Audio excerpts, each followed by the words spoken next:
महानपुर नाम का एक बहुत ही खुशहाल गांव था। उस गांव के मुखिया का नाम लक्ष्मीधर था। दिवाकर और श्यामलाल अपनी समस्या लेकर मुखिया के सामने खड़े होते हैं। मुखिया जी, हम सच कह रहे हैं। श्यामलाल की मुर्गी को हमने देखा भी नहीं, और जब देखा ही नहीं तो उसे काट कर खाने की तो बात ही दूर है। नहीं मुखिया जी, ये सरासर झूठ बोल रहा है। हमें पक्का मालूम है, हमारी मुर्गी को इसने ही काट कर खा लिया है। तुम इतने विश्वास के साथ कैसे कह सकते हो? हमारी बीवी ने अपनी आंखों से देखा था कि हमारी मुर्गी उसके खेत में चली गई थी, और इतना ही नहीं, उसके पंख भी दिवाकर एक पॉलिथीन भरकर फेंकने ले जा रहा था।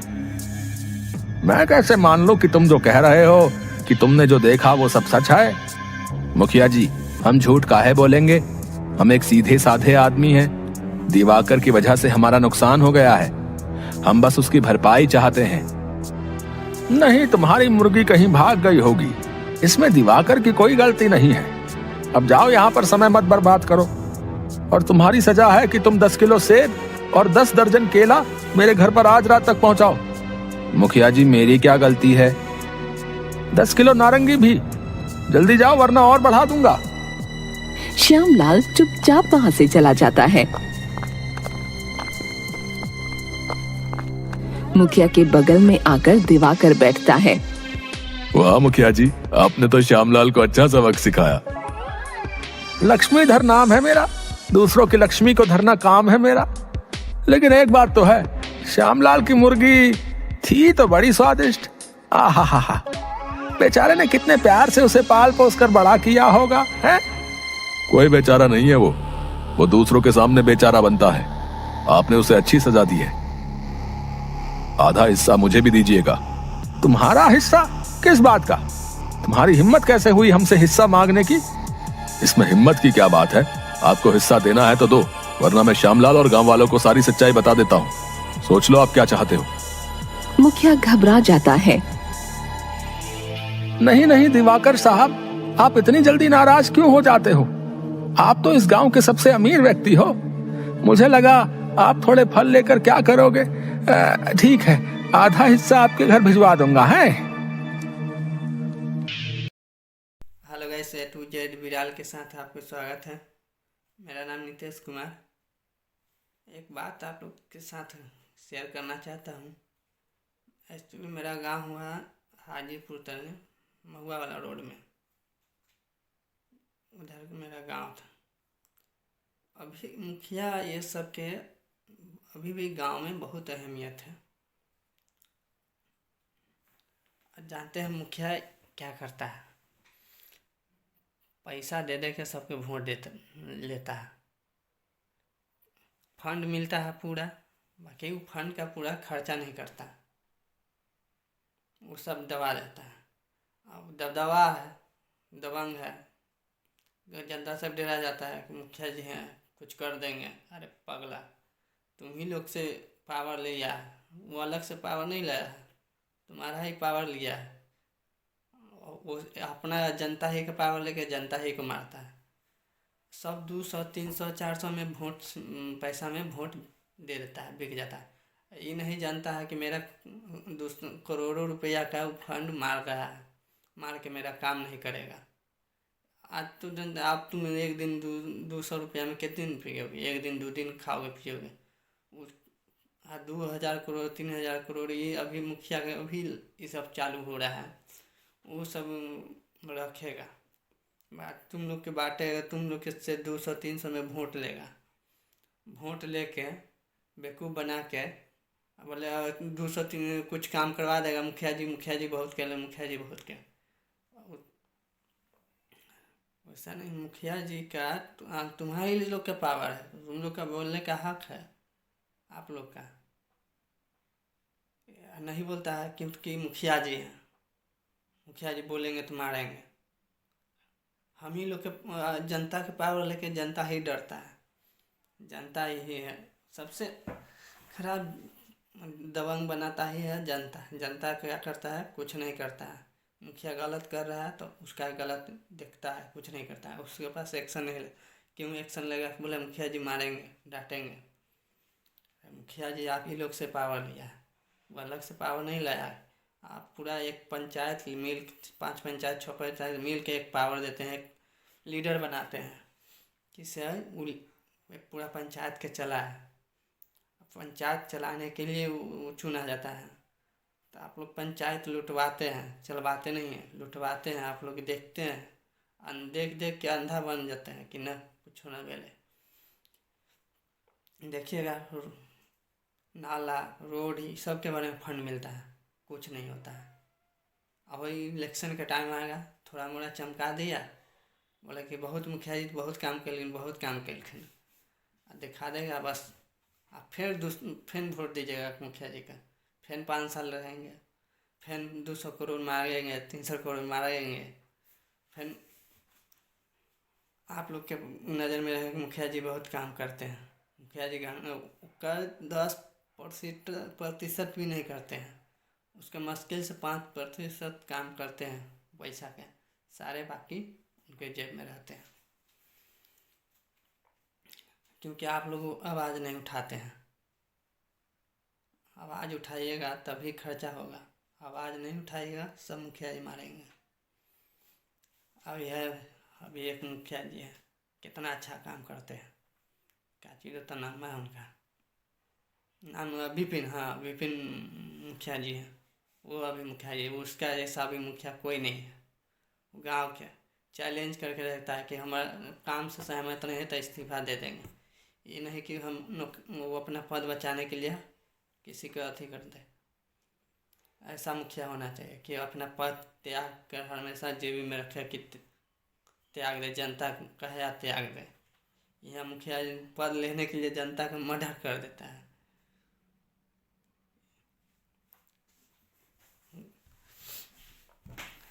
वो मुखिया जी होता है जो हर महीने सप्ताह में जनता के मीटिंग बैठाता है कि काम अच्छा से करते हैं कि नहीं। जनता से पूछता है कि हाँ काम कर रहे हैं कि ऐसी है, आप लोग के टाइम पास बुझा रहा है। सब जनता सहमत देता है कि हाँ काम हुआ नहीं हुआ, सब अपना अपना राय देता है। हम इधर मुखिया है और सब मुखिया के देखिए कोई नहीं पूछेगा। आप तो एक बार वोट ले लिए फिर दोबारा ताकने आएगा नहीं आपका दूरा पर क्या है न है।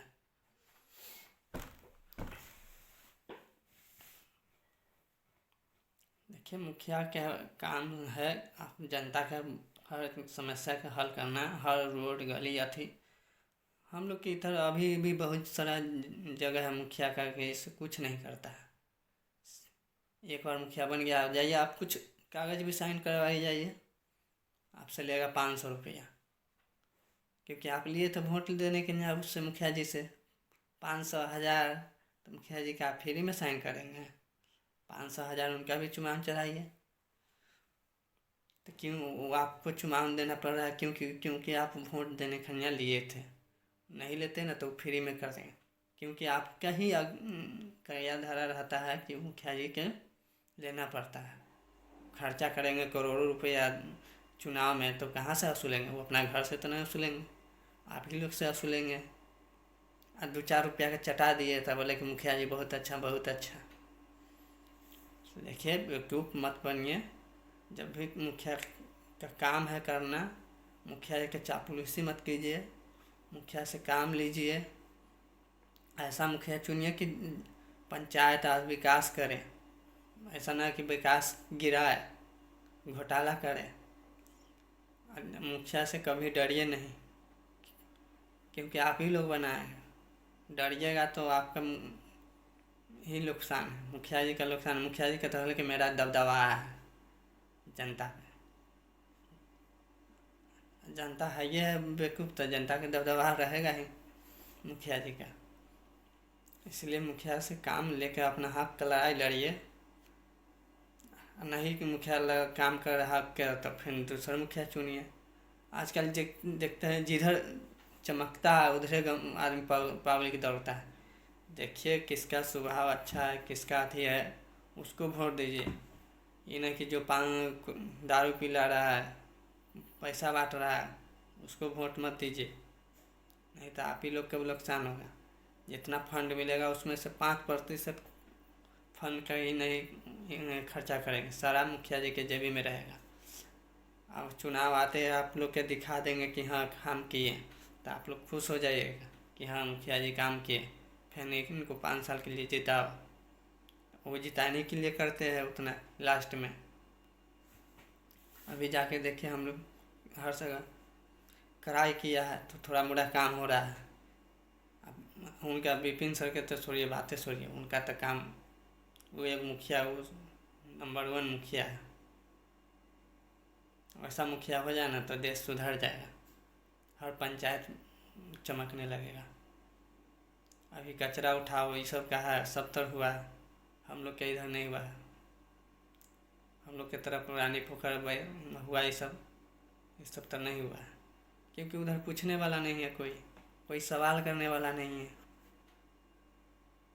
सवाल कीजिएगा तभी काम होगा, नहीं सवाल कीजिएगा तो काम नहीं होगा, ये समझ लीजिए। ये जनता खुद इस सवाल से डरता है कि ना मुखिया जी से पूछेंगे तो मुखिया जी मारेंगे।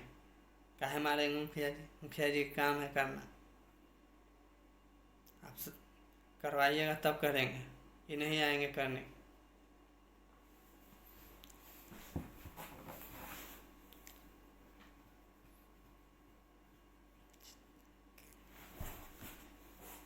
चलिए आप लोग बताइए कौन कौन स्टेट से हैं, कौन कौन ज़िला से हैं, कौन कौन मुखिया कहाँ कहाँ का सही है, कहाँ कहाँ काम नहीं करते हैं।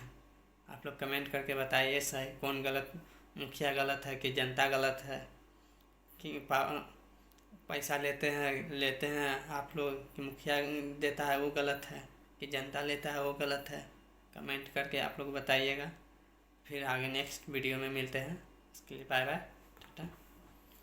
वीडियो अच्छा लगे तो लाइक एंड सब्सक्राइब जरूर कीजिएगा, हाँ बेल आइकन भी दबाइएगा। Thank you. इधर श्यामलाल अपने घर पहुंचता है। उसकी पत्नी दुलारी उसे पानी लाकर देती है। क्या हुआ जी? मुखिया जी ने क्या कहा? मुखिया क्या कहेगा, वो तो दिवाकर का ही पक्ष ले रहा था। दिवाकर उसे पहले से ही अपने पैसों का रौब दिखा चुका होगा और खिला पिला कर रखा होगा। मेरी तो एक भी बात सुनने को तैयार नहीं था। मुखिया जी ने अंतिम निर्णय क्या सुनाया? हमें 10 किलो सेब और नारंगी और 10 दर्जन केला उनके घर आज शाम तक पहुंचाना है। हमें? पर हमें क्यों? आपकी गलती क्या है? अब तो मुखिया के चुनाव भी आने वाले हैं, इस बार हम अपना मुखिया बदल देंगे।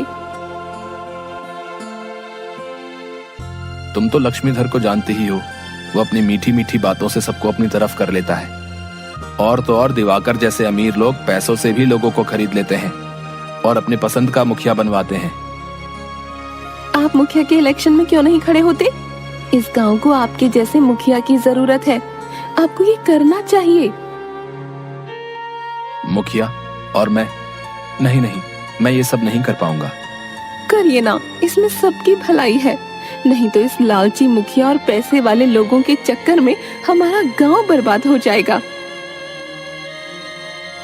हाँ तुम सही कह रही हो, ठीक है मैं करता हूँ। गांव में इलेक्शन का माहौल बनने लगता है।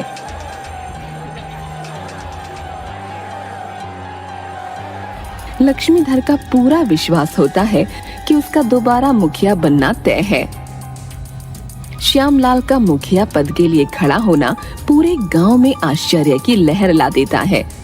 श्यामलाल की हिम्मत की दाद देनी पड़ेगी। लक्ष्मीधर के सामने खड़ा होने के लिए बहुत हिम्मत की जरूरत है। हाँ भाई, बात तो तुमने सही कही। तुम किसकी तरफ हो भैया? दिवाकर सेठ ने मुझे कह रखा है कि अगर मैंने लक्ष्मीधर को वोट नहीं दिया तो वो मुझे काम से निकाल देंगे भैया। हाँ मुझे भी कहा है कि अगर लक्ष्मीधर को वोट नहीं दिया तो मेरा ब्याज 10% बढ़ा देंगे, फिर तो मेरे ऊपर बहुत कर्ज हो जाएगा भैया। पर श्यामलाल अच्छा आदमी है। तभी वहाँ पर श्यामलाल का भाषण शुरू होता है। मेरे प्यारे गांव वालों, हम सब बहुत सालों से लक्ष्मीधर का अत्याचार सहते आ रहे हैं। अब हमें ही कुछ करना चाहिए। अगर आप अपने गांव में एक सच्चा और अच्छा और न्याय दिलाने वाला मुखिया चाहते हैं तो मुझे वोट दें। मैं हमेशा आपके साथ खड़ा रहूंगा। तभी वहाँ पर लक्ष्मीधर का एक आदमी स्टेज पर आ जाता है। उसका नाम त्रिवेदी होता है। गांव वालों, क्या तुम इसकी बातें सुन रहे हो? उधर लक्ष्मीधर सेठ सभी को सोने का सिक्का बांट रहे हैं। अमीर हो या गरीब, आगे की जाति का हो या पीछे की जाति का, सबके लिए है एक सोने का सिक्का। जल्दी जाओ और ले लो, बातें सुनने से आपका पेट नहीं भरेगा। अधिकतर लोग त्रिवेदी के बताई गई जगह पर चले जाते हैं। श्यामलाल बहुत दुखी हो जाता है। नीचे उतरकर वो दुलारी से कहता है, देखा दुलारी, मैं कहता था ना, लक्ष्मीधर के सामने हमारी एक नहीं चलने वाली। वो सारी जनता को सोने का सिक्का बांट रहा है। अब उसका जीतना तय है। लक्ष्मीधर लोगों का वोट बटोरने के लिए कुछ भी कर सकता है। आखिर उसके पास लोगों को बांटने के लिए इतने सोने के सिक्के आए कहां से? मुझे तो इसमें बहुत बड़ी गड़बड़ लगती है। दुलारी और श्यामलाल त्रिवेदी की बताई जगह पर पहुंचते हैं। लक्ष्मीधर कहाँ है? वो देखो, वो रहा, फोन पर बात कर रहा है। और देखो, त्रिवेदी सिक्के बांट रहा है। कितनी लंबी लाइन लगी है। छोटू इधर आ। छोटू गांव का चाय वाला था। दुलारी को वो अपनी बड़ी बहन की तरह मानता था। हाँ दीदी। ये बता, यहाँ पर ये सब हो क्या रहा है? पता कर कि लक्ष्मीधर के पास इतने सोने के सिक्के कैसे हैं कि वो सभी लोगों को बांट दे। हाँ दीदी। श्यामलाल को ये बात अच्छी नहीं लगती। तुमने उस छोटू को ये काम क्यों कहा? हम उस पर कितना भरोसा कर सकते हैं? अगर वो ये बात लक्ष्मीधर को बता देगा तो उसे पता चल जाएगा कि हम उसकी जासूसी कर रहे हैं। छोटू मेरा बहुत विश्वास पात्र है। उसके माता पिता की बात मैं ही तो उसकी देखरेख करती हूँ।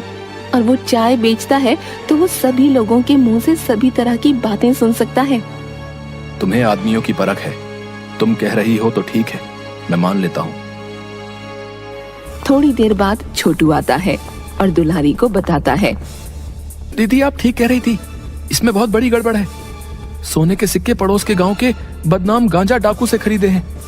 वो तो जरूर ये सब कहीं से लूट कर लाया होगा। मुखिया अभी फोन पर बात कर रहा था। हमारे गांव की उन्नति के लिए जो पैसे सरकार से मिले थे उसने वही खर्च कर दिए हैं। मुझे पता था, लक्ष्मीधर से और क्या ही उम्मीद कर सकते हैं। अपने पद से उसे इतना प्यार है कि वो लोगों के बारे में सोचता तक नहीं। इतना बड़ा नेता होकर एक डाकू से चोरी के सामान खरीदता है। मैं उसे इतना गिरा हुआ नहीं समझता था। अब हमें इसका खुलासा करना होगा। हमारे गांव का भविष्य हमारे हाथों में है। अगर लक्ष्मीधर फिर से मुखिया बन गया तो हमारा गांव बर्बाद हो जाएगा। लक्ष्मीधर फोन पर बात कर रहा था। मैं तुम्हारे पैसे कल भिजवा दूंगा। तुम गांव के मुखिया को इस तरह धमकी नहीं दे सकते। हाँ ठीक है, कल शाम पुराने कुएं के पास मिलना। हाँ मैं खुद आऊंगा। छोटू चाय वाला बातें सुन लेता है और चुपके से दुलारी को फोन करता है।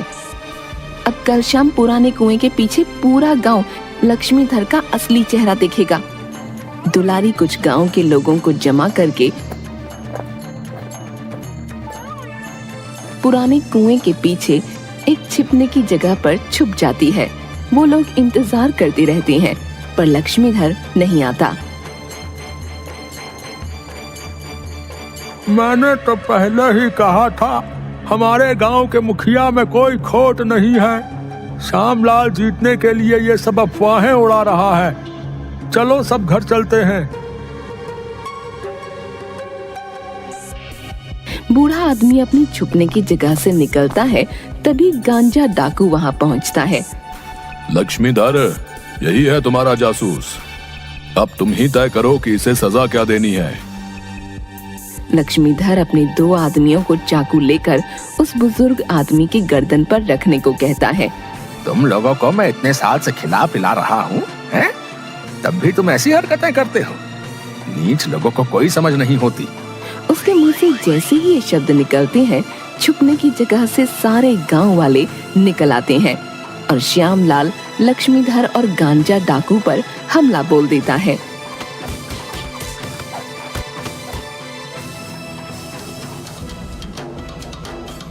देखा चाचा, आप अपने जिस मुखिया के इतने पक्ष ले रहे थे उसका असली रूप। इसने गांजा डाकू को हमारे गांव की उन्नति के सारे पैसे दिए हैं और जो सिक्के आप लोगों को बांटे जा रहे हैं वो भी चोरी के हैं। सारे गांव वाले बहुत ही आक्रोश में आ जाते हैं और मुखिया पर हमला कर देते हैं। श्यामलाल और दुलारी किसी तरह लोगों को संभालते हैं और दोनों को गांव के पुलिस के हवाले कर देते हैं। सारे गांव वाले लक्ष्मीधर के खिलाफ बयान देते हैं और फिर श्यामलाल गांव का मुखिया बन जाता है। देखा, मैं कहती थी ना, आप अगर सच्चे दिल से लोगों की सेवा करना चाहते हो तो आप मुखिया जरूर बन जाओगे। इस दुनिया में भले ही कितनी भी भ्रष्टाचारी और बुराई हो, पर अभी भी सच्चाई और अच्छाई के लिए थोड़ी जगह बाकी है। और आप जैसे सच्चे और अच्छे लोगों की वजह से ही तो ये दुनिया चल रही है। हमारा मुखिया कैसा हो, श्यामलाल के जैसा हो। हमारा मुखिया कैसा हो, श्यामलाल के जैसा हो।